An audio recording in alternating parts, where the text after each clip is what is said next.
Bismillahirrahmanirrahim. Yang kami hormati Sahibul Bait Mbak Devi dan keluarga besar ceria. Kemarin siang kita ketemu ya, ketemu lagi, Masya Allah. Semoga tidak ada bosan-bosannya kita ketemu di majelis ilmu. Semoga kedatangan kita semuanya membawa keberkahan dan kebaikan bagi tempat ini. Kehadapan ibu-ibu yang tidak bisa kami sebutkan satu persatu, mari kita awali kajian kita pagi hari ini.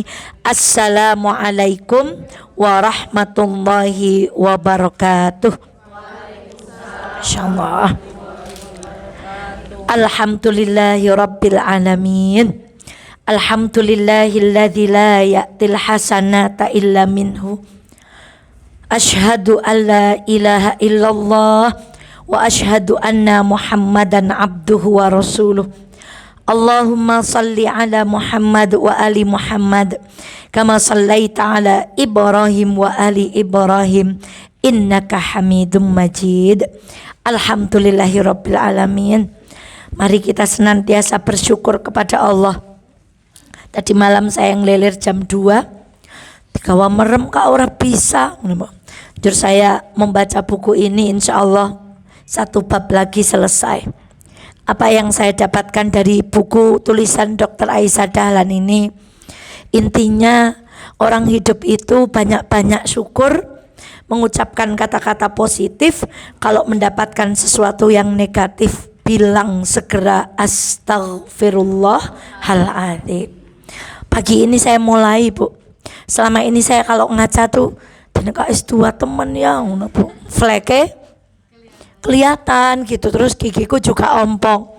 Tadi malam saya ditegur oleh beliau, mulai hari ini kalau ngaca tuh kamu cantik, kamu masih muda, kamu kulitnya sehat gitu. Terus saya tadi pagi bilang, qadarullah anak saya sudah mulai jerawatan mungkin karena hormon gitu. Kak, kalau ngaca kakak bilang apa? Aku bilang aku cantik. Oh ya, berarti dia sudah lebih tahu ilmunya daripada biongnya. Nanti tambah ya kak, jerawat kamu akan sembuh, kulitku akan mulus kembali. Ya Allah, ternyata saya begitu terlambat untuk mensyukuri segala nikmat yang Allah berikan. Satu lagi dari buku ini, pokoknya kalau ada apa-apa yang negatif itu segera astaghfirullahaladzim. Kata beliau, tarik nafas, astaghfirullahaladzim, Pak Reze. Istighfar itu ternyata mengeluarkan karbon dioksida, yang itu adalah energi negatif dalam kehidupan kita. Otomatis kalau kita buang nafas, kita akan apa, Bu? Hirup nafas. Maka yang masuk itu adalah negatif. Sekarang saya nggak berani kalau bilang, tadi misalnya, Bun, saya kan bawa teh, kata Mas Yasin, kenapa bawa teh Bun? Aslinya bundake madan ngeliar ket masuk ngadeg lap. Mbok istirahat bae. Saya jawab gini, kul pas istirahat lah mati Yasin, laikin kuat insyaallah begitu, Bu. Maka katakan pada kaki kita, jangan sekil kanggo melakukan pegel gitu. Harusnya bilangnya, kata beliau tuh, makasih ya kaki udah nemenin aku 40 tahun. Kalau kamu sakit sekarang ya wajar, kamu udah lama banget. Sehat ya, insya Allah sehat. Pokoknya badan kita diajak bicara negatif, diajak bicara positif, semuanya diajak bismillah, semuanya diajak positif.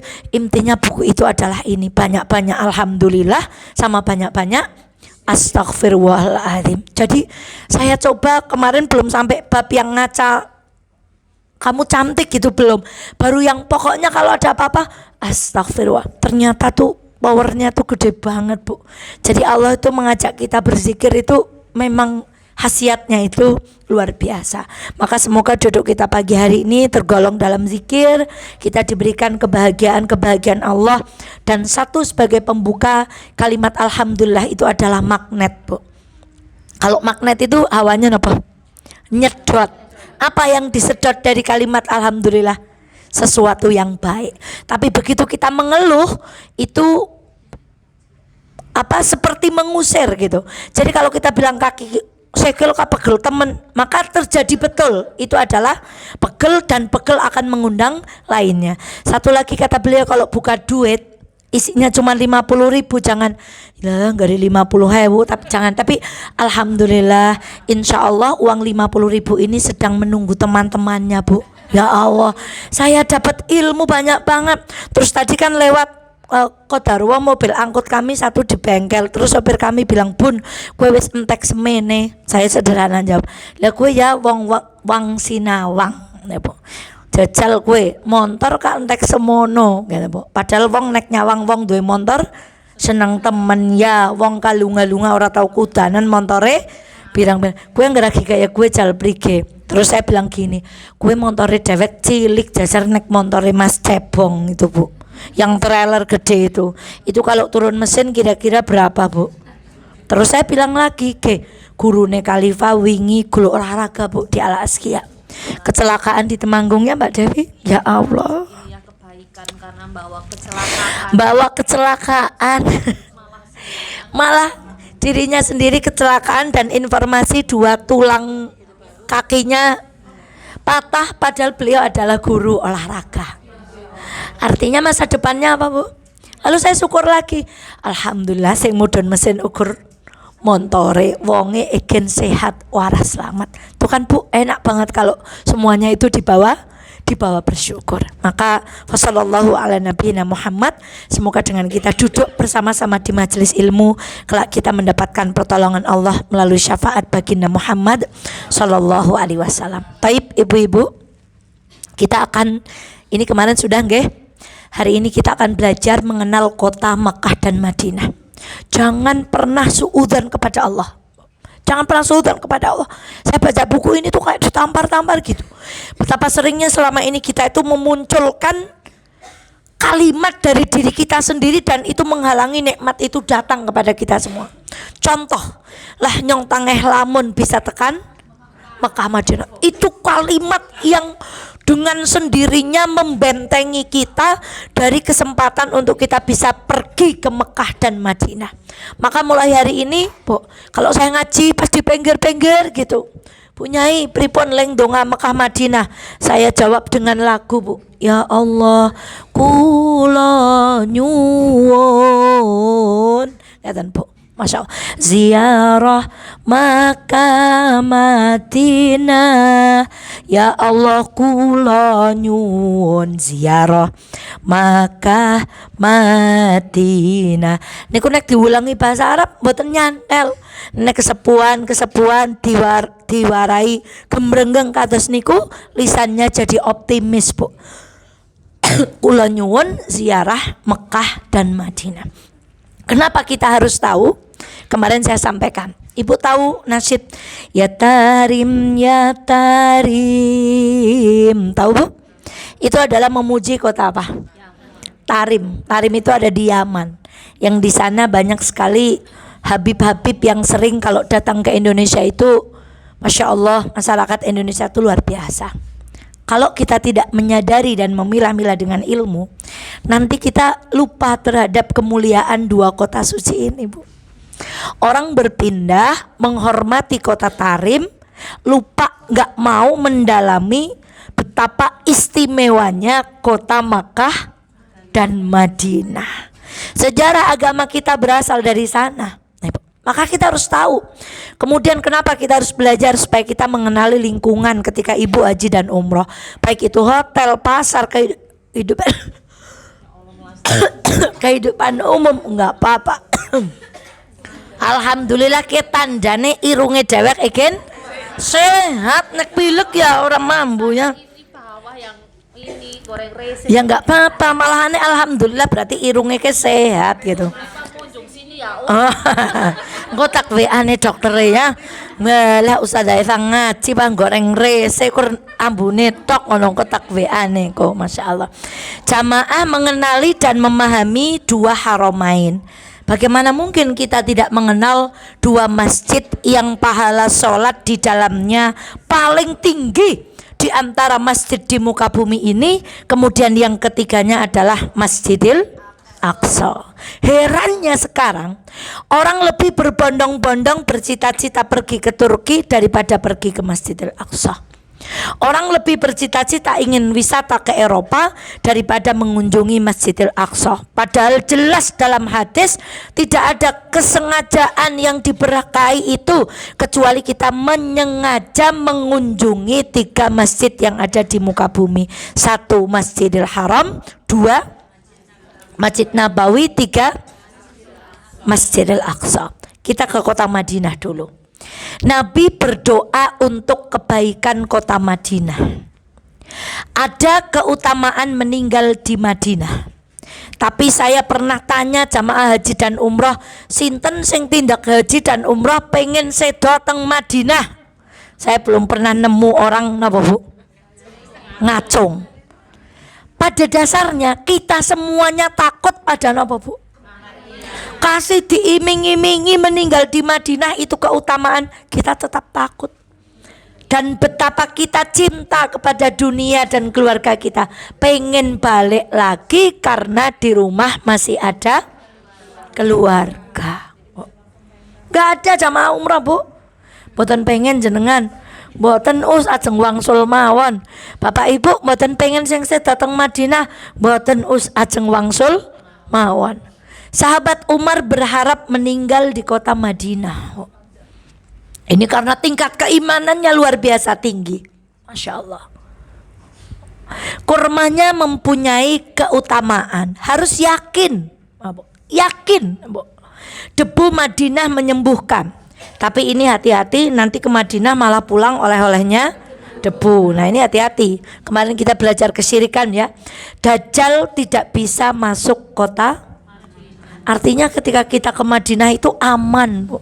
Nah, maka ada yang mengatakan ada perbedaan yang signifikan ketika kita umroh atau haji antara kota Madinah dan Mekah. Raose niku luweh ayem nalikone teng kota Madinah. Wallahu taala. Tapi rasanya tuh lebih tenang, lebih orangnya lebih santun, lebih apa, entah itu sugesti, entah itu karena keberkahan doa baginda Muhammad Sallallahu Alaihi Wasallam. Ini sudah jadi. Ini waktu itu saya tidak sempat mencari gambar-gambar yang terbaru. Wakaf Sayyidina Utsman radhiyallahu anhu. Nah, mabna sakan at-tijari, kalau diterjemahkan itu trade center Bu. Ya, Bu. Milik siapa? Masya. Utsman sekarang di mana Bu? Berapa abad sudah ditinggalkan? Inilah dahsyatnya wakaf, Ibu. Masya Allah. Maka kami aturkan jazakumullah. Beberapa hari ini ada yang mengirimkan kepada kami sedekah amal untuk wakaf pendidikan di sekolah di Garung. Itu dahsyatnya wakaf.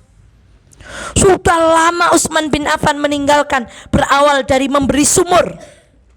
Kemudian sumur itu digunakan untuk mengaliri orang-orang sekitar keseharian, digunakan untuk mengairi kebun kurma. Akhirnya kebun kurmanya tumbuh, kurmanya dijual, hasilnya bisa untuk membangun trade center ini.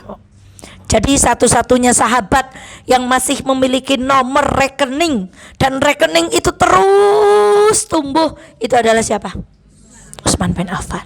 Maka tadi saya sambil di mobil tuh, ya Allah, datangkan Abdurrahman bin Auf dalam dunia dakwah, datangkan Utsman bin Affan, datangkan orang-orang seperti Umar. Harus ada yang kayak Umar Bu.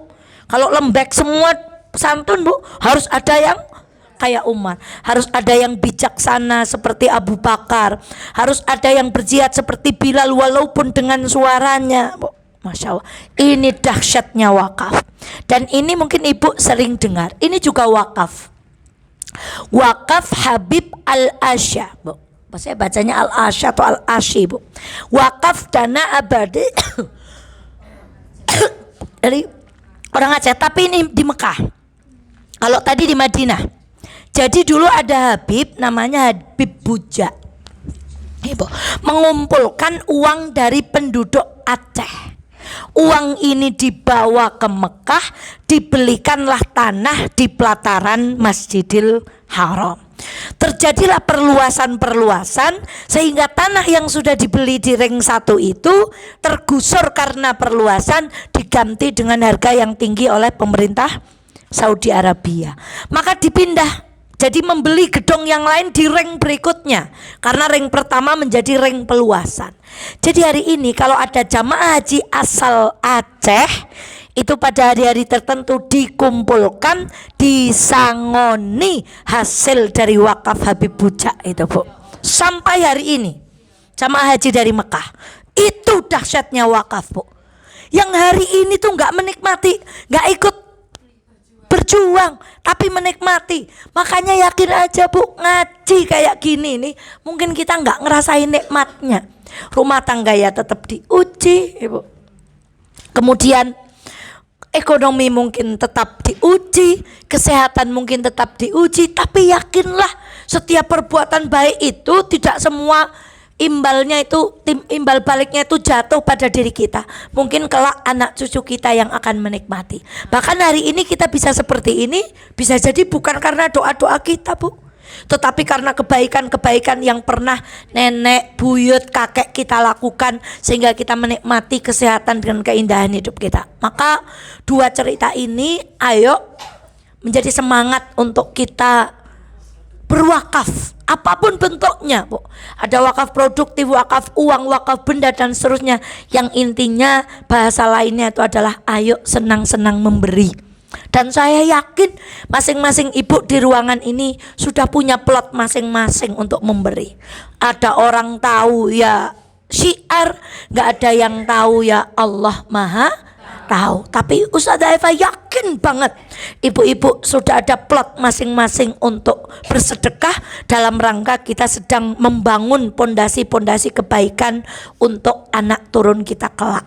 Nah, aku diperintahkan untuk berhijrah ke suatu tempat yang daya tariknya lebih dominan dari tempat-tempat yang lain, yaitu satu kota bernama kota Madinah. Kota ini membersihkan manusia yang jahat sebagaimana alat tempah, Bu. Ini kata Rasulullah Sallallahu Alaihi Wasallam. Jadi memang Madinah itu diberkahi, orang-orang jahat dengan sendirinya menjadi baik, tersingkirkan dan seterusnya. Inilah diantara sabda baginda tentang kota Madinah.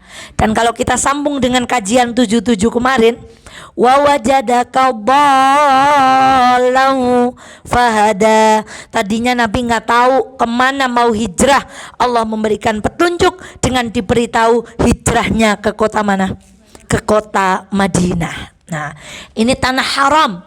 Rasulullah Shallallahu Alaihi Wasallam bersabda, antara bebatuan hitam di Madinah adalah tanah haram. Maksudnya tanah yang suci. Bagi penduduk bahkan lebih banyak daripada penduduk Makkah. Wallahu ta'ala alam ini. Rasulullah berdoa agar diberi kecintaan kepada kota Madinah. Yang bersabar terhadap kesulitan hidup di Madinah akan mendapatkan syafaat baginda Muhammad sallallahu alaihi wasallam. Yang mati di kota Madinah akan mendapatkan syafaat baginda Muhammad sallallahu alaihi wasallam. Kota Madinah akan dijaga oleh malaikat sehingga tidak akan dimasuki dajjal dan penyakit taun. Masya Allah, Ibu, ini adalah Masjid Quba. Insya Allah besok kita ke sana semua. Masjid Quba itu dibangun di atas tanah Bani Amr bin Auf, Bu. Jadi dulu ketika Rasulullah hijrah dengan unta terbaiknya, unta itu mau dipegangi oleh para sahabat. Tapi Rasulullah bersabda, biarkan unta itu, sesungguhnya dia sedang menunggu wahyu dari Allah. Kemudian unta itu jerum ini kenapa? Mandek begitu, tepat di atas tanah milik Bani Amr bin Auf. Maka dibangunlah Masjid Quba dan merupakan masjid pertama yang dibangun oleh Rasulullah Sallallahu Alaihi Wasallam. Nanti dalam kisahnya itu orang munafik menyaingi membangun masjid juga, yang disebut di dalam Al-Quran itu dengan Masjid Diror. Masjid yang dibangun untuk memecah belah, untuk pokoknya membuat kerusakan di antara kaum muslimin. Kami pernah kaji di kajian Masjid Fatimah tentang Masjid Taqwa dan Masjid Diror, Bu. Jadi wujudnya masjid, tapi orang-orang yang masuk ke dalamnya hatinya kotor, merasa lebih baik, ingin memporak-porandakan persatuan umat Islam. Masya Allah, kita saling menyalahkan di antara kita, tetapi kita lembut kepada tanda-tanda orang menggerogoti akidah kita, Bu. Jadi kalau ada kayak kemarin kalem, tapi kalau ada beda dikit tentang langsung apa, Bu? Nyerang. Masya Allah, ini hati-hati, Bu. Jadi dulu orang munafik itu pernah mendirikan Masjid Diror yang tujuannya menyaingi masjid yang didirikan dan dibangun di atas ketakwaan. Inilah satu masjid bernama Quba. Fasalli fadlus salati bi masjid Quba. Qala Rasulullah sallallahu alaihi wasallam, man tatahara fi baitihi thumma ata masjid Quba fa shalla fihi salatan kana lahu ka ajri umrah.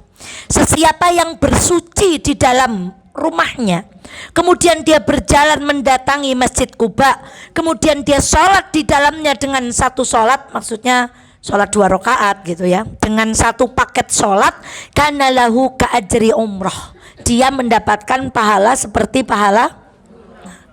Beberapa orang salah memaknai ini, Bu.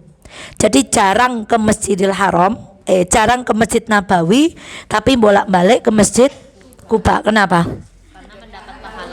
Karena mendapat pahala umrah. Jadi ini pentingnya kitab ilmu. Nah, jadi kita tahu sejarahnya, kita akan diantar ke sana sekali, kalau mau lagi tanduk 2 kali. Tetapi kita sudah, ya Allah, inilah masjid yang digunakan dulu pun Rasulullah pernah sujud di. Coba, Bu, kalau pergi umroh, pergi haji, tahu kayak gitu. Ketika kita sujud, ya alhamdulillah, aku sujud di tempat yang sama di mana Nabi dulu pernah sujud. Aku bersujud di tempat yang sama di mana Utsman, Abu Bakar, Ali, semuanya pernah sujud di tempat yang sama. Maka ya Allah, indahnya ketika kita melandasi setiap ibadah itu dengan ilmu, Bu. Nah, kemudian masjid yang kedua yang ada di Makkah adalah Masjid Qiblataini, mempunyai 2 kiblat. Karena kiblat kita pertama kemana? Masjidil Aqsa. Lalu turun, fawalli wajhaka satral Masjidil Haram. Ya Muhammad, sekarang palingkan wajahmu ke Masjidil Haram. Dari saat itulah kiblat umat Islam berpindah dari Masjidil Aqsa. Kiblat kita hari ini kemana? Jadi di dalam masjid ini tetap ada 2 kiblat. Tapi saat ini sholatnya enggak menghadap yang ke Masjidil Aqsa, tapi menghadapnya yang ke Masjidil Haram. Itulah Masjid Qiblataini. Qiblataini itu karena memiliki 2 kiblat. 1 kiblatnya menghadap ke Aqsa, 2 menghadap ke, Masya Allah. Kemudian kita juga akan bertemu dengan unta, Bu. Masya Allah. Unta ini istimewa, Bu. Quran itu indah sekali. Unta aja ada di dalam Al-Quran, Bu. Kodok, kutu, belalang itu di Quran, Bu. Coba hewan-hewan yang ada di dalam Quran apa aja? Semut, gajah, sapi betina, tawon, ya lebah, apalagi tadi? Kutu, Bu. Katak, komlun, belalang, babi, Quran itu detailnya luar biasa, Bu. Hal-hal yang seperti itu dimasukkan ke dalam Quran karena Quran itu mencakup semua urusan manusia dan sangat sempurna. Unta, afalam yang duru ilal ibili kaifa. Tidakkah kamu wahai calon jamaah haji dan umroh, amin, tidakkah kamu merenungi bagaimana unta itu diciptakan, Bu? Sekarang tidak akan mencium bau surga perempuan yang ma'ilatin kasyifatin, orang yang kalau jalan miring-miring, Bu. Kasyifatin, pakai baju tapi koyo telanjang, kemudian ketat transparan, berjalan lenggak-lenggok seperti punuk. Afalam yanzuru ilal ibili kaifa khuliqat. Apakah kamu tidak mentadaburi bagaimana unta itu diciptakan sampai dijadikan misal perempuan yang tidak akan mencium baunya surga. Punuk unta. Kemudian unta itu penciptaannya sesekali nontonnya jangan artis terus lah. Sesekali YouTube-nya dibuka keajaiban binatang yang bernama bagaimana Allah nyeting bulu matanya. Bagaimana Allah nyeting duri-durinya bisa makan kaktus. Lihat dewek paling unjar keselisih peri setunggal aja gimana Bu? Unta bukan lagi duri tapi apa Bu? Kaktus. Mulutnya disetting untuk bisa makan makanan berduri. Dia disetting untuk bisa berjalan di tempat yang tidak ada air Bu. Masya Allah. Dengkulnya ada kapalnya supaya kalau itu tidak panas. Kemudian anti badai karena di pasar sering ada dan seterusnya. Dan yang lebih indahnya lagi Bu, ini yang kuning-kuning ini kencing unta Bu. Rasulullah di dalam salah satu hadisnya pernah menyarankan seorang sahabat untuk berobat dengan mencampur air susu dan kencing unta. Saya kalau susu unta sudah pernah nyoba, tapi air kencing unta enggak lah Bu. Saya enggak tegel Bu, Masya Allah. Itu Bu. Afalam yang duru ilal. Jadi kita ngelihat unta itu kalau ingat Quran, ingat kebesaran Allah, terus ingat ya onyong leng melaku rambutnya kayak unta pora yang aja lah leng melaku gitu. Makanya ketika kita membahas sandal tinggi tuh Bu, satu bahaya, dua Bu, ceweknya belum datang, laki-laki udah bisa bayangin Bu. Kan sandalnya bunyinya gimana? Kayak mesti mbak kai, kayak sing nek melaku. Ngono. Itu orangnya belum datang, laki-lakinya sudah bisa apa? Sudah bisa bayangin Bu. Dan itu itulah fitnah perempuan Bu. Masya Allah. Ki sing nggo parfum kae, sing nek mlaku kayangkane ki ismeh teka ke sepatune wis bersuara. Orangnya belum datang Bu. Itu fitnah yang luar biasa. Maka ibu sekalian yang dirahmati Allah, ada banyak lagi yang perlu kita tadaburi dari binatang unta. Tapi kita mencukupkan ini. Sekarang kita belajar Uhud. Orang haji dan umrah insya Allah akan dibawa ke satu tempat pegunungan perbukitan yang bernama komplek perbukitan Uhud. Perang pertama yang terjadi adalah perang Badar. Lalu perang yang kedua yang terjadi adalah perang Uhud. Sekarang kekuatannya Muslim 700, orang kafir 3.000. Wong 700 gledakna tengah alun-alun Wonosobo, keroyok wong 3.000. Apa jadinya Bu? Berapa menit Bu? Nah, sak 8. Apalagi perang Mu'tah. 200.000 Bu. 1 banding 70 Bu. Allahu Akbar. Itu kalau ditaruh di alun-alun, wong siji ngadepi tentara kafir 70, berapa detik peperangan selesai Bu. Tapi ternyata perang Mu'tah itu bertahan sampai 7 hari. Jadi Ibu bisa bayangkan kekuatan para sahabat dulu seperti apa Bu. Siji ngelawan wong pinten? Isuk sore ngelawan wong 70 perbandingannya. Bisa bertahan berapa hari? Masya, kayak ngapa rosane Bu. Bagaimana anak laki-laki kita sekarang ya Allah, berita apa lagi itu? Anak-anak menggauli anak SD sampai meninggal dunia Bu. Masya Allah. Di antara konsumtor judi online itu adalah anak kecil Bu. Dunia kita sudah sangat mengerikan Bu. Masya Allah. Anak-anak kecil kenal judi online, anak-anak kecil kenal bagaimana berhubungan intim, anak-anak kecil kenal sesuatu yang astagfirullahaladzim. Lemah fisiknya, lemah agamanya, lemah akidahnya, lemah ilmunya Bu. Saya tidak mendahului takdir Allah neng nek agi meliwat cah sekolah da Bali, klambine dan dobleh, sing dicekel napa Bu? Ya Allah, rambutnya jadi prege-prege satu. Ya Allah, alangkah besar fitnah di akhir zaman Bu. Anak sekolah yang mestinya kalau lewat itu penuh dengan adab, ucapannya itu tentang besok kamu mau jadi apa? Aku pengen jadi ilmuwan, pengen gini-gini. Yang diceritain aku punya gebetan, dia pakai motor ninja, ih keren banget yakin. Lanjut sengkai beri ke, ya ora apa loro-loro lah gitu bu. Ya wah bu, katanya luar biasa. 3.000 lawan. Sekarang gimana perangnya? Nah, ini seperti ini. Ibu bayangkan ini adalah perbukitan Uhud. Saya balik lagi nggih Bu, mirip nggih Bu? Nah, yang depan ini itu namanya Bukit Pemanah. Yang kotaan itu kuburan syuhada Uhud. Yang ada kotaknya di tengah itu kuburan paman Rasulullah yang bernama Hamzah bin Abdul Muthalib. Nah, kita kembali ke sini. Bisa terbayang nggih? Nah, Bukit Ar-Ramat. Ini bukit yang tadi di depan.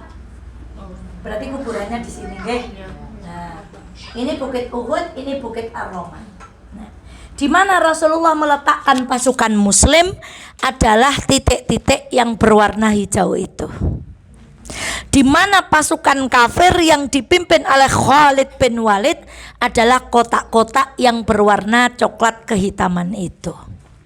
Lalu Rasulullah berpesan kepada 50 orang pemanah yang diletakkan di mana? Di Bukit Ar-Ramat. Agak kecil tulisannya Bu.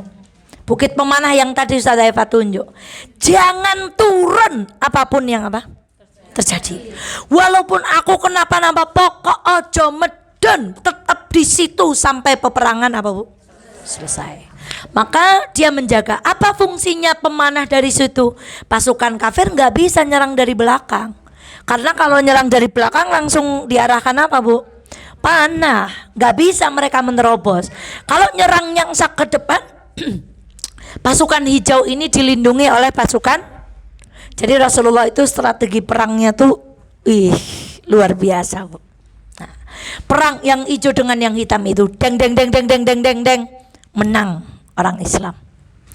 Terjadi bahasa yang kita mudah pahami ya mungkin ana jaran keri, pedang, baju besi, njur sing nang dhuwur bukit rumat, jo medun bae. Kader es menang. Aja didhawuhi Kanjeng Nabi kon aja pisan-pisan. Alah ora apa-apalah, terus menang, jo medun bae. Mosok wis ora mungkin nyerang. Jadi kan kita tuh dalam berteman, bersahabat tuh ada kayak gitu. Ngenteng-ngenteng. Oke, amanate ke kon kaya kiye. Alah ora apa-apa terus tengi. Dia nonton dangdut aja leman-leman. Alah ora apa-apa, kala-kala ngaji seminggu ndak kala-kala yang nonton dangdut sejam. Jadi selalu dalam kehidupan kita itu kita mendapati orang-orang yang ora apa-apalah kader ukur setengi gitu Bu. Setitik. Kader kala-kala begitu. Maka apa? Turun dari 50 tersisa 10 orang. Termasuk ayahnya Jabir. Ayahnya Jabir kala itu ketika mau berangkat perang Uhud bilang begini, aku kok kayaknya bakalan syahid ya gitu Bu. Itu belum berangkat Bu. Lalu dia berwasiat kepada Jabir, nanti kalau aku mati wasiatkan kepada adik-adikmu untuk berbuat baik dan tunaikanlah hutangku Bu. Ini lagi-lagi tentang bagaimana menunaikan hutang. Akhirnya Jabir menikah dengan gadis atau janda? Janda Bu. Ketika ditanya kenapa kamu gak menikah dengan cewek, kata Jabir, aku punya adik-adik yang banyak, 9 orang dalam satu riwayat. Kalau aku menikah dengan gadis, istriku akan seumuran dengan adik-adikku. Maka dia tidak akan mengayomi sebagaimana seorang janda yang pernah jadi coba Bu. Jadi mana menikah atas nama cinta Bu? Beliau menikahnya penuh dengan strategi Bu. Gimana adik-adiknya selamat, dia ada tempat untuk mendampingi. Di mana itu cintanya Bu? Di mana itu menikah harus muda nggak ada Bu. Nah itu kemudian ayahnya Jabir ini termasuk yang tinggal 10 orang itu. Begitu pasukan kafir melihat para pemanah turun, ikutilah panah itu Bu. Mereka nyangsak muter lewat belakangnya Uhud. Pemanahnya kemana? Nggak ada. Maka jalan mereka jadi apa? Mulus. Diseranglah pasukan hijau itu. Itu panah yang melengkung ke belakang Bu. Jadi nggak ada yang mempertahankan. Habislah kala itu pasukan muslim, syahidlah 70 sahabat, dan kebanyakan mereka adalah para pemegang dan penghafal Quran, termasuk paman baginda Muhammad Sallallahu Alaihi Wasallam. Apa pelajaran yang bisa kita petik, Bu? Ngeyel kalih Nabi bab perkara donya. Perang niku kan perkara donya, perkara strategi. Kalah napa menang?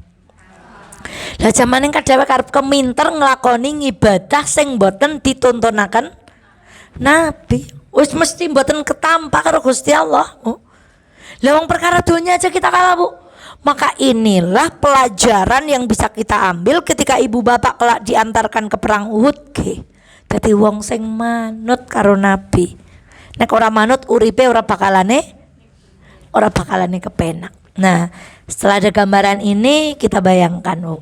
Jadi ini Bukit Rumat, tadi perangnya di depan sini, kuburannya di situ. Khalid bin Walid setelah menang muter ke belakang nyerang pasukan Rasulullah Shallallahu Alaihi Wasallam melewati Bukit Rumat itu. Jadi kita pergi ke Uhud itu kebayang bagaimana luka yang diderita Rasulullah, kebayang perempuan-perempuan yang terlibat mengobati luka-luka dan seterusnya. Ini Bukit Rumat tadi, Bukit Pemanah tadi, Bu. Kalau ini kan nampak datar, nggih. Nah, sebenarnya seperti ini, Ibu, agak sedikit naik begitu. Jangan naik-naik tok njur foto-foto, Bu. Tapi naiknya kita tuh astagfirullah, deke aja medun karena ora taat Nabi. Deke munggah kiye ke anak, ya Allah ada sesuatu yang kita dapatkan yang manut sama Nabi, yang manut sama Nabi. Nah, perang Uhud selesai. Syahid berapa tadi? 70. Luka-lukanya mereka luar biasa. Sampai ada kisah di antara korban perang Uhud itu ada seorang bersaudara, 2 kakak adik. Nggak bisa pulang dari perang, Bu, karena tubuhnya udah penuh nawa. Maka tubuhnya disamperke di kuda. Saking napa pun berarti, Bu, sudah lemes karena semuanya penuh dengan apa yang terjadi selanjutnya.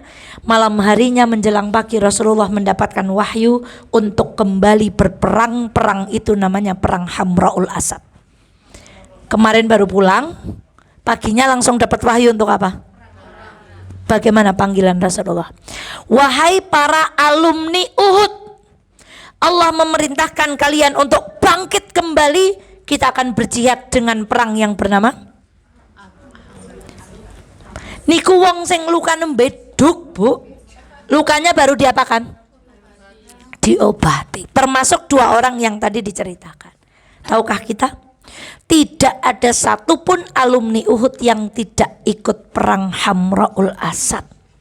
Lalu bagaimana dengan 2 orang tadi? Ketika mendengar panggilan Rasulullah, mereka berpikir, dewek prige carane mlaku we ora bisa. Apa, Bu? Mereka berdua saudara ini, aku tak geret kamu, nanti kamu geret aku. Jadi geret-geretan sampai ke hadapan baginda Muhammad Sallallahu Alaihi Wasallam. Tidak ada satupun yang absen. Baru pulang, lukanya masih basah, disuruh apa, Bu? Sekarang kita bawa ke kehidupan kita. Kinten-kinten mangkat mboten, Bu? Alah, sing ngarep ngaji udan lah, sibuk lah, enyes lah, gremes lah, udan lah, anake rewel lah, rewange ora mangkat lah, repot lah, Bu. Hutan itu luas, tapi lebih luas lagi alasan. Hutan itu luas, tapi luas lagi apa, Bu? Terus memang ibu-ibu di sini pengangguran toh? Mau Ustazah Eva kok berngaji karena pengangguran? Ya enggak lah. Tadi suami itu udah nggak usah berangkat aja, izin sama Mbak Devi. Jangan ya, udah ayah bikinkan teh, terus dibikinkan teh, minum teh gitu, Bu. Jadi udah jangan berangkat, bawa sopir karena lap gitu, bukan pas nyobar pas lap gitu. Kita bukan orang nganggur, Bu. Kalau mau di rumah banyak hal yang harus kita. Kenapa kita berangkat? Ya itu tadi, ya Allah, mbok-mbok kan nang omah ki ora ngapa-ngapa kan malaikat Israel kurang nuwun, Bu. Ya Allah, njur mati dalam keadaan nata taplak gitu kayaknya, ya Allah gitu, Bu. Kalau kok kemudian kita mati pulang ngaji gitu, ya Allah alangkah bahagianya. Akhirnya apa sekna tataplak kah semapot, ya Allah gitu. Kayak gimana gitu ya Bu? Ya Allah. Belajarlah dari Uhud. Dari Uhud itu membawa pesan yang luar biasa. Maka Ustazah Eva ingin orang yang pergi haji umrah tuh ke Uhud, bukan? Assalamualaikum guys, this is Bukit Uhud. Di sini ada kuburan. No, jangan itu. Kemarin kami sampaikan teman-teman yang mau umroh, jangan sampai ketika kita disuruh testimoni itu pulang haji umroh itu yang dikatakan alhamdulillah hotelnya benak, panganannya enak, fasilitasnya. Tapi coba kita tuh kesannya alhamdulillah selama ini Anda diceritain Bukit Uhud, hari ini bisa lihat langsung.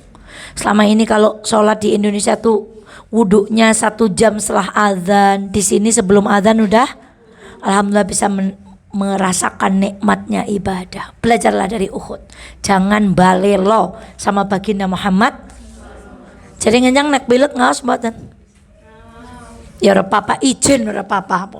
Nyimak dari rumah live streaming ora papa. Ya mencen dheweke kok kena alasan, Bu. Pokoknya seng hutan itu luas, lebih luas lagi alasan. Tempat paling suci tadi Masjid Nabawi, makam Nabi ada, pemakaman Baqi di belakang Masjid Nabawi, pemakaman para syuhada Uhud yang tadi ada di komplek Uhud, Masjid Kuba yang tadi kita pelajari. Nanti kita share ini ya, slideshow-nya di ini Bu. Sekarang kita belajar Khandaq Bu. Perang yang terjadi di Madinah. Qadwat Khandaq allati kasaraha Nabi ba'da an ajaza ashabihi an taksiriha. Quwwatus syaja'atun Nabi. Perang Khandaq, sahabat membuat napa? Pasukan muslim 3.000, pasukan kafir 10.000. Berapa Khandaq yang digali? Wallahu taala alam 10 sampai 40. Kemudian pada penggalian ini terjadi pada musim dingin menurut sejarah. Orang itu kalau dingin hawanya mau apa Bu? Tidur. Terus wetenge ngelian. Dan tidak ada makanan di tangan baginda Muhammad sallallahu alaihi wasallam. Sampai ada riwayat wallahu taala alam, ibu gandum ditaruh di mangkok, lalu jentik kita dimasukkan. Diangkat. Itulah yang nempel itu jatah makanan satu orang sahabat. Disitulah kisah para sahabat mengikatkan batu di mana? Di perutnya. Disitulah kisah Nabi mengikatkan batu di perutnya. Disitulah keajaiban ketika Nabi akhirnya diundang makan oleh seorang sahabat. Lalu Rasulullah memanggil seluruh sahabat dan kambing kecil yang sangat kecil yang mungkin kalau kita makan hanya cukup untuk 5 orang, cukup untuk seluruh sahabat baginda Muhammad SAW.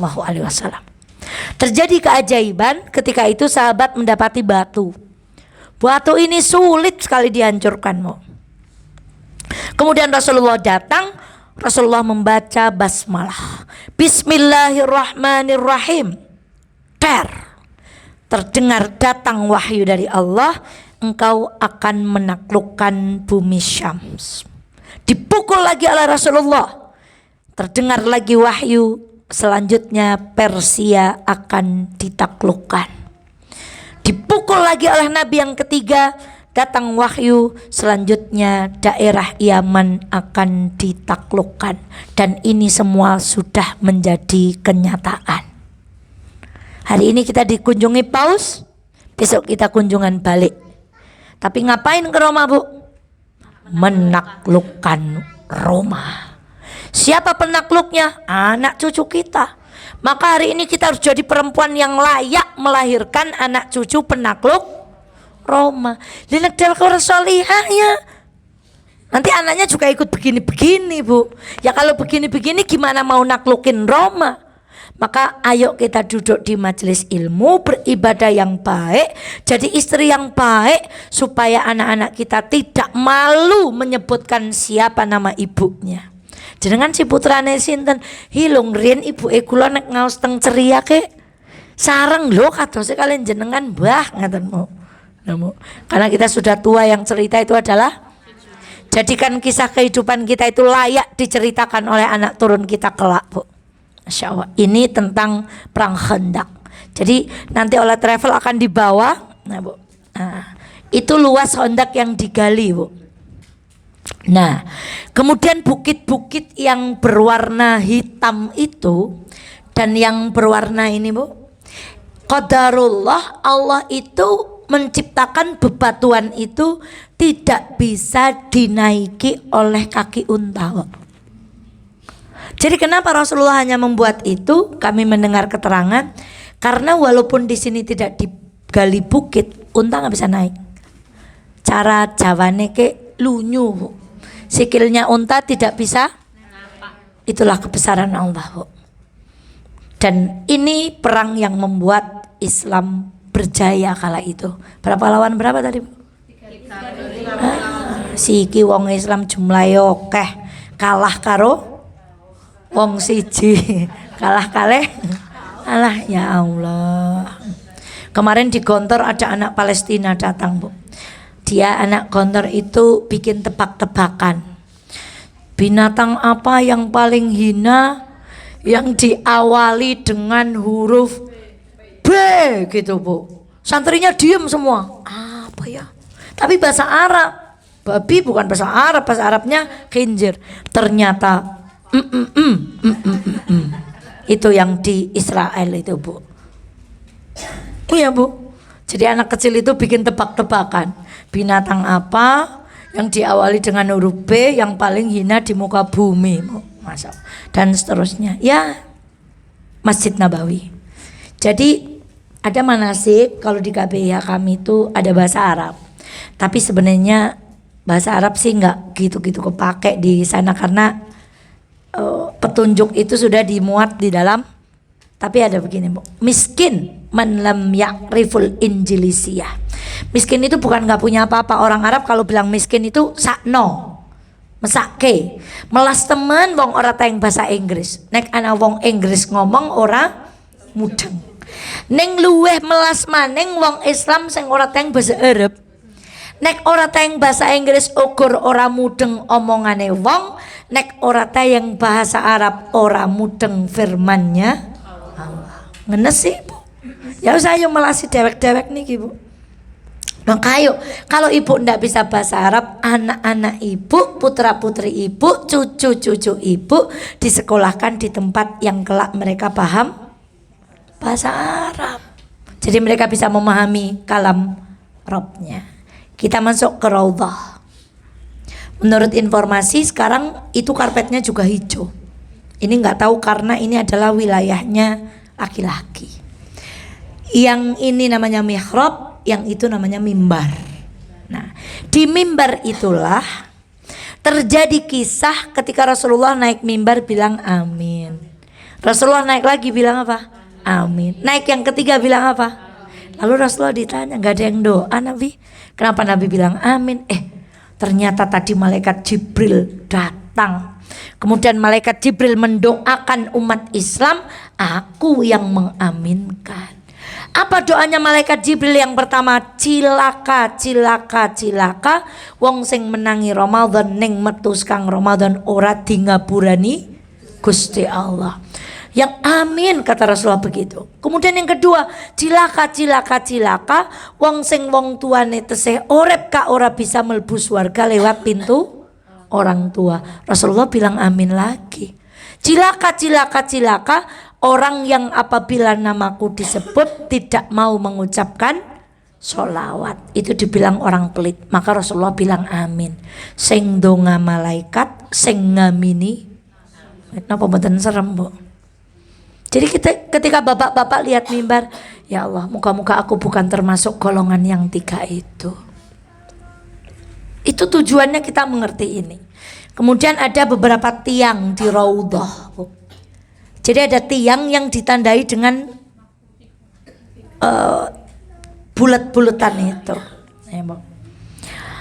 Itu ada sejarahnya, Bu. Masing-masing dari tiang itu ada tiang di mana dulu Rasulullah di situ menerima tamu. Ada tiang di situ di mana Rasulullah itu menjaga sesuai dengan nama-namanya. Maaf gambarnya kurang begitu jelas, saya belum sempat nyari gambar terbaru. Nah, yang bulat-bulat ada tulisannya, itulah tiang-tiang yang dimaksud. Nah, kalau perempuan itu dapat 2 tiang ini, 1 apa 2 ya kalau perempuan ya? Kita balikkan. Kalau perempuan paling dapat 1 atau 2 Bu. Jadi pagar putihnya itu di sini. Itu. Jadi yang lain yang bisa melihat tiang-tiang itu adalah bapak-bapak. Ini tiang. Kalau perempuan tuh batasnya di sini. Jadi kita sholat di area raudhah yang segini tok. Tapi kalau bapak-bapak di sini. Ini ada tiang 1, 2, 3, 4, 5, 6, 7. Tiang ini adalah tiang mukhallaqah. Disinilah terjadi kisah ketika Rasulullah kalau berkhutbah selalu bersandar pada batang kurma yang sudah lapuk. Lalu ada sahabat yang pandai kayu menawarkan Rasulullah, gimana kalau tak bikinkan mimbar yang tadi itu? Maka semenjak itu Rasulullah khutbahnya di mana? Di mimbar. Terjadilah kisah yang sering kita dengar, lalu batang kurma itu menangis seperti tangisan bayi, Bu. Gara-gara tidak digunakan untuk bersandar. Tumbuhan lapuk saja kehilangan Nabi nangis. Jauh dari Nabi nggak mau. Tapi kita umatnya, Masya Allah. Kita sholawat, kita bilang cinta Nabi, tapi kelakuan kita itu nggak menunjukkan orang-orang yang cinta kepada. Kayak apa sakitnya, Bu? Ibu bilang cinta suami, tapi kalau dibilangin suami, nggak mau ini, Bu. Bener nyong timbang Rika. Ya suami kita sakit hati lah, Bu. Kalau kita bilang cinta sama suami bilang apa, kita bilang apa? Iya, itu baru. Nah, aku jenenge lah wong tresna temenan. Muni tresna karo Nabi, tapi perintahnya Nabi nggak ada yang dilakukan. Yang nggak diperintahin dilakukan. Aslinya karepe keprege sih, Bu. Bilang I love you tapi perintah suami nggak dijalanin, larangan suami dilanggar. Nah, tiang-tiang itu semuanya punya makna. Ada satu tiang yang namanya tiang Aisyah. Kata Rasulullah, andai engkau tahu kemuliaan jarak tanah-tanah di antara tiang Aisyah, maka orang akan berebut berada di situ untuk shaf pertama. Ya, Bu. Kemudian ada Ustuwanah Taubah. Dulu ada seorang sahabat bernama Abu Lubabah berkhianat kepada Rasulullah Shallallahu Alaihi Wasallam karena membocorkan rahasia Nabi. Ketahuan, beliau menyesal. Badannya diikatkan pada tiang, Bu. Tidak mau nyopot kalau belum turun ayat yang menyatakan bahwa laki-laki ini diampuni oleh Allah Subhanahu Wa Taala. Sampai berapa hari saya lupa tepatnya, turunlah ayat Allah mengampuni Abu Lubabah, maka dilepaslah tiang itu oleh Rasulullah Shallallahu Alaihi Wasallam. Tiang itu dinamakan tiang Abu Lubabah atau tiang taubat, Bu. Nah, ini gambarnya. Ini kok kewalik-walik sih Mbak Dea. Nah, tiang the pillar of Abu Lubabah radhiyallahu an, atau Ustuwanah Abu Lubabah atau Ustuwanah At-Taubah. Nah, ini kalau nggak ngerti ini, masuk raudhah ya masuk aja, tidak bisa memaknai apapun. Maka inilah, belum lagi nanti ada tanda-tanda di mana dulu Masjid Nabi asli itu seperti apa. Kalau ibu ngikuti Facebook saya sudah repost postingan Ustadz Rafiq Jauhari. Beliau moto, karena beliau laki-laki kan, beliau bisa moto tiang-tiang itu. Terus beliau menjelaskan, ini loh dulu di zaman Nabi luasnya segini, di zaman sahabat ditandai dengan tanda ini, semua ada tanda-tandanya. Nah, coba gimana kalau kita masuk tanpa ilmu? Lebih parahnya lagi begini, orang masuk raudhah yang itu dikatakan sebagai taman, wallahu ta'ala alam, memang besok akan berada di surga, atau kemuliaan tanah itu sebagaimana kemuliaan orang kalau doa di raudhah nangis. Tapi kalau doa di Masjid Nabawi nggak ada nangis-nangisnya. Kenapa? Kadang-kadang kita salah karena di situ ada kuburan siapa? Rasulullah. Kita merasa kalau doa dekat Rasulullah, doa kita apa? Rasulullah nggak mau kita kayak gitu, Bu. Tanpa ada kuburan Rasulullah, doa kita tetap apa? Malah kadang ada yang titip salam tuh, Bu. Saya titip salam ya, nanti salamin kepada. Nah, ngapain titip salam? Kita tinggal Allahumma sholli ala. Dan nek tetep salam gue bakul gamis. Nah, hati-hati. Ini tauhid. Jadi kita tuh nangis di raudhah bukan karena ada kuburan. Gak meminta kepada Nabi, kita mintanya kepada siapa? Kenapa lebih khusyuk berdoa di hadapan Nabi, di hadapan Allah? Nah, kalau tauhidnya lurus karena saking terharunya. Tapi akidah kita sudah kita bentengi bukan karena kuburan, tapi karena ya Allah, kok kita wong kayang kene, dosane yang kene, ka bisa salat nang tempat jenenge raudhah sing mulyane kaya taman surga, jur teng ngarep ka ana kuburane Nabi, orang yang begitu mencintai kita. Kita tauhidnya kita pageri, tapi bukan karena ada siapa? Masya Allah.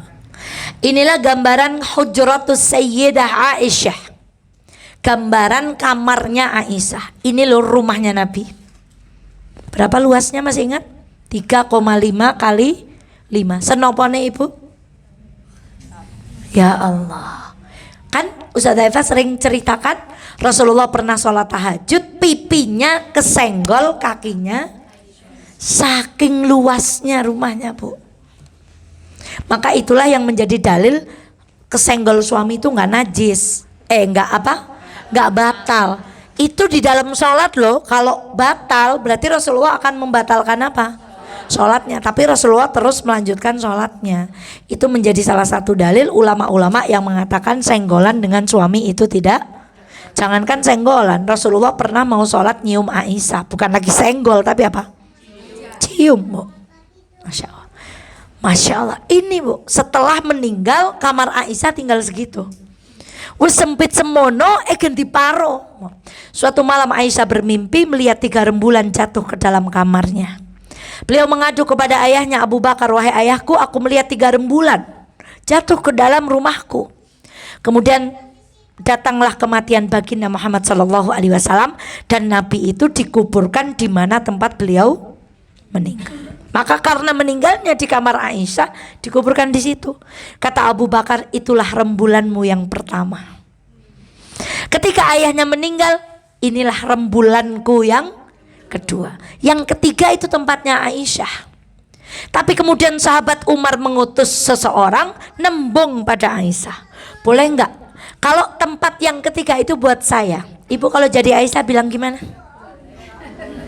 Ya aja kanyong ya pengen dikubur nang jajar bapak karo tidak. Aisyah nggak begitu, diberikan kepada Umar karena tahu bagaimana cintanya Rasulullah, cintanya Abu Bakar kepada sahabat siapa bu? Aisyah ngalah dikubur di Baqi, tidak jajar dengan suami dan ayahnya karena ilmu, paham betul bagaimana cintanya Nabi dan cintanya Abu Bakar kepada siapa? Umar, dikasih bu. Nah kalau Aisyah itu tipe-tipenya kayak kita ya mesti walayung bukti juali lemah sih hektar sih ya yang penting yang bisa dikubur jajar. Padahal fisiknya boleh jadi jajar, tapi di sana terpisah kalau kita nggak solihah bu. Tapi kalau kita solih, satu dikubur di Mekah, satu dikubur di Garong apa di Kaliwiro, tetep aja. Dan yang dia lu tak pisah le ngubur nang Kaliwiro kang ngintil bae. Ya iyalah kan aku solihah, jadi aku ngintil terus kemanapun engkau pergi. Mbok nyong dikubur nang di wae nek solihah pasti kita akan bertemu. Begitu bu, masya Allah. Dan sholat di masjidku, Masjid Nabawi, lebih utama daripada 1000 sholat di masjid lainnya. Nah sekarang tentang arba'in bu. Jadi jamaah haji itu mati-matian kejar nopo? Sebab 1 kali ndak sholat, arba'innya apa? Nah, kalau dari buku ini bu, lengelus ati itu kata Aisyah dalan tuh ping 40. Leng istighfar astagfirullahaladzim. Maka saya pernah beri rumus. Kita ngajinya sampai maghrib ya. Ustazah Eva punya 40 rumus. Rumus yang pertama S, sabar. Rumus yang kedua sabar. Rumus yang ketiga ngasih peng pinten. Jadi nek arep ngudung sabar. Sabar. Ngasih peng pinten? Kata beliau di buku ini, kalau 40 kali kita lakukan itu akan menjadi habit bu. Jadi sebenarnya arba'in itu nggak ada landasannya secara syariat, tetapi menjadi motivasi untuk kita. Diharapkan kalau sudah sholat berjamaah 40 kali itu akan menjadi habit. Di Indonesia sehurunge adzan kondur kaji wis teng pundi? Pun teng musola, pun nyaponi musola, pun adzan, pun komat ngimamil bare wiridan niku pak haji. Mboten pak hajine teka keri, itu efek dari arba'in. Yang ini Ustaz Eva sampaikan lagi, banyak orang ngepen ke arba'in cuek dengan teman di kamarnya. Ya yang sepuh pripun? Yang pakai kursi roda? Yang pergi nggak sama suaminya? Harap meng Masjid Nabawi orang wani bukan kesasar? Kita tinggal demi memenuhi nopo? Menolong orang hukumnya wajib, sholat arba'in sampai saat ini belum ketemu landasannya. Itu hanya pembiasaan aja. Jadi itu bahayanya kita ibadah nggak paham fikihnya, Bu. Jadi yang pakai kursi roda kapan ke masjidnya? Wong ibu gogop, Bu. Siapa yang mau bawa? Kalau beliau pergi nggak sama keluarganya, maka ibadah itu menaik turunkan egoisme, tolong menolongnya dites, kepekaan kita itu dites, toleransi kita dites. Masya Allah, tadi malam saya menyimak seorang direktur sekolah tuh begini. Suatu hari Pak Malik Fajar itu diajak ke sekolah yang bagus sekali. Kemudian beliau matur begini, inilah hasil orang sholat. Maksudnya apa, Bu? Orang sholat itu hasilnya bukan di sini kemudian apa, Bu? Tapi tidak membawa manfaat kepada orang lain. Hasilnya orang sholat itu mendirikan pendidikan yang bagus, mendirikan program-program sosial yang bermanfaat untuk itu. Kasih lewong sholat, kasih lewong ngaji nggih kados niku. Kita menjadi orang yang semakin bermanfaat untuk orang lain. Kita akhiri kayaknya Mekah nggak nyampe, Bu. Jadi insya Allah biidnillah Selasa depan kita lanjutkan belajar tentang kota Makkah. Kita baru belajar kota Madinah. Raudhah adalah bagian dari taman surga yang tadi kami jelaskan. Mimbar Nabi berada di salah satu pintu surga, Bu. Jadi laki-laki yang sudah ke mimbarnya Nabi, ya Allah, sudah berada di mana, Bu? Masa Bali meng Indonesia njero ora mlebu swarga? Sudah sampai pintunya. Gak semua orang dipilih, orang-orang tertentu diberi kesempatan haji dan umrah. Lalu bagaimana mungkin orang pulang haji dan umrah tidak merasakan nikmat ini? Ya Allah, nyong wis tekan ngarep pintu surga. Apa nggerepa nyong Bali tekan Indonesia orang mlebu? Ya alangkah ruginya, Bu. Gak semua orang sampai meninggalnya diberi kesempatan untuk datang ke sana. Kisah batang kurma yang tadi saya ceritakan, kamar dan mimpi Aisyah yang tadi saya ceritakan. Nah, ini batas raudhah wanita, Ibu. Tadi yang 2 tiang itu toh, nah, batasnya di sini. Selebihnya depannya pembatas ini sudah siapa? Sudah laki-laki. Jadi perempuan itu hanya nemuni ustuwanatul hars dan ustuwanatul wufud. Kalau saya tidak salah, yang hars itu yang nempel ini putih ini tempat para penjaga. Kalau yang tiang sana wufud, tempat Rasulullah menerima utusan-utusan dari kabilah. Wafdun itu utusan. Jadi kalau menerima tamu, ada utusan dari mana, Rasulullah lenggahnya di situ untuk menerima. Kalau ada yang berjaga-jaga, lenggahnya Rasulullah di sini untuk berjaga. Allah taala alam bisawab, indahnya. Tadi terbayang kamarnya Aisyah, nggih? Pojok sana baginda Muhammad sallallahu alaihi wasallam. Yang tengah Abu Bakar As-Siddiq, yang sebelah sini.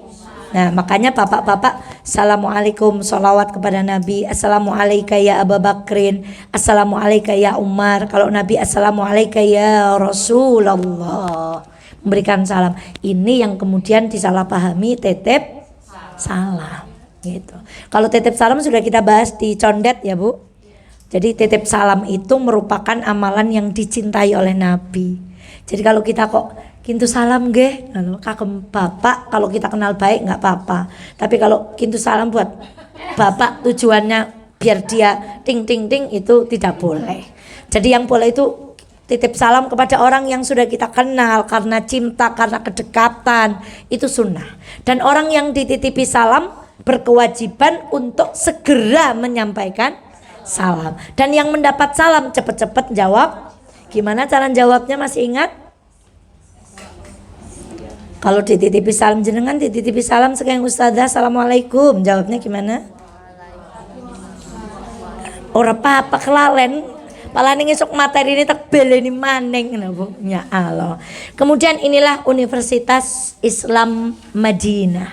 Ya Allah, ngeliat foto kayak gini Bu, orang beriman nyong ora teng sekolah nang kana ora apa-apa.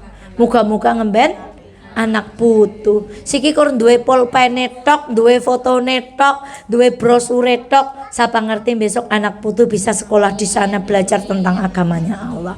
Ini Museum Al-Qur'an. Nah, ini. Jadi ada kebiasaan juga nggih di Indonesia itu kalau wakaf Al-Qur'an itu dititipkan kepada jamaah haji dan umroh. Kalau saya begini Bu, ngapain wakaf di sana Bu? Di sana itu gudangnya. Kalau mau wakaf tuh di musola terpencil-pencil itu loh. Yang Qur'annya udah robek-robek, cetakan zaman dulu yang hurufnya bundet-bundet itu loh. Yang kalau kita hari ini baca tuh kayak dibaca tuh kayak zaman kita a patah a, ba patah ba, ta patah ta, a ba ta gitu. Qur'annya masih coklat, sampulnya udah ngelotok, dibaca oleh simbah-simbah, yang maos nganti ibu beli Quran yang gede, taruh di musola, simbah-simbah yang senang baca Quran bacaannya jadi.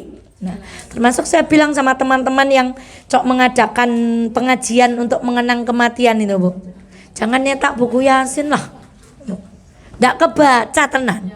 Sebab Yasin itu udah di luar kepalanya orang Indonesia Bu. Mau karo ngulek sambel, mau apa Bu? Coba diberi Quran yang gede. Itu kondor, kalau yang rawuh kesepuan mesti diwaos Bu. Yang kecil kadang enggak terwaos. Makanya kemarin di Mafazah saya bilang, siapa yang Qurannya rusak pengen ganti baru tak kasih. Karena hadiah Quran itu enggak mudah. Dapat hadiah Quran di rumah enggak diapakan? Dibaca. Memberi Quran coba beli yang besar. Itu akan bermanfaat untuk simbah-simbah. Jurleng maos mboten ngagem kaca tinggal. Jadi kalau saya, mana Ustazah wakaf Quran? Udah wakaf di Indonesia aja. Lebih datang riko Qur'ane wis dibagek-bagekna wong Indonesia kah.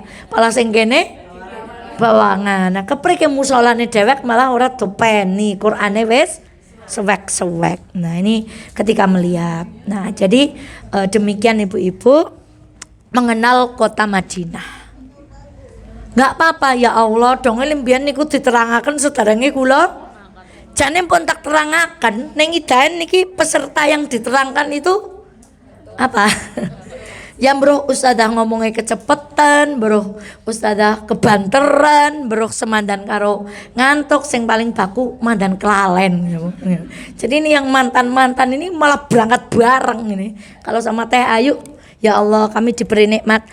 Ayo gandengan tangan, yuk kita tawaf. Di antara doa yang saya ucapkan, ya Allah jauhkanlah pertemanan kami di pengajian itu dari fitnah. Terus itu Bu, jangan sampai majelis yang satu dengan majelis yang lain itu fitnah. Itu saya gandengan sama beliau. Pernah juga nyikap Hijr Ismail. Ternyata kalau mendekat Ka'bah itu tenaga kita itu walah celek Bu. Kalau akhirnya kekepan ngono men ora, ya memang tawafnya cepat selesai, tapi tenaga yang dikeluarkan itu ekstra. Maka lebih senang di rooftop saya. Walaupun jauh tapi doanya itu lebih. Alhamdulillah saya pergi bareng beliau. Ya Aling Mengraudah udah pernah bareng juga, tapi nggak tahu masih ingat yang Ustuwanah tadi apa enggak, apa Hamraul Asad masih ingat apa enggak, Bukit Pemanah masih ingat apa enggak. Wallahu taala alam bisawab. Maka itulah pentingnya kita belajar. Insya Allah diulang kita akan mendapatkan hikmah yang baru. Bersabar, ahad depan kita selesaikan bab fikih itu tentang mengenal kota Makkah. Kita akan belajar tentang sejarah Zamzam, Hajar Aswad, Gua Hira, Gua Thur, Jabal Rahmah, dan Ka'bah, serta sejarah bagaimana Ka'bah itu didirikan, Masjid Nabawi diluaskan, dan seterusnya. Biidznillah insyaallah Selasa depan repot lagi nyiapkan apa ku jenenge? LCD maning ya, Masya Allah. Semoga kita sehat, diberi panjang umur, yang optimis. Siki nyong weruh nang layar ndemen. Insya Allah besok saya weruh temenan, diangkatkan Allah untuk pergi haji dan umrah. Wah, pokoknya optimis pokoknya. husnudzon sama Allah. Insya Allah Allah beri kesempatan kepada kita. Maka semoga ada manfaatnya, menambah keimanan kita, betapa jauhnya iman kita dibandingkan sahabat-sahabat baginda Muhammad Sallallahu Alaihi Wasallam. Lukanya menganga, tempat pergi ngaji. Ini ada ujian baru untuk orang ngaji ya Bu. Hujan sudah mulai turun. Nangenjang metu egen mendung, udane urung turun Bu. Kayaknya ke arep udan gede ya lah, ora apa-apa sing penting nyong wis niat. Nah jarene nek wong wis niat is oleh ganjaran, timbang kudanen ya sing penting nyong is niat, nyong ora sida mangkat tak live streaming. Itu hati-hati ujian orang ngaji di musim hujan. Nah insyaallah demikian, astagfirullahaladzim, jazakumullah pada keluarga besar ceria, jazakumullah pada ibu-ibu. Assalamualaikum warahmatullahi wabarakatuh.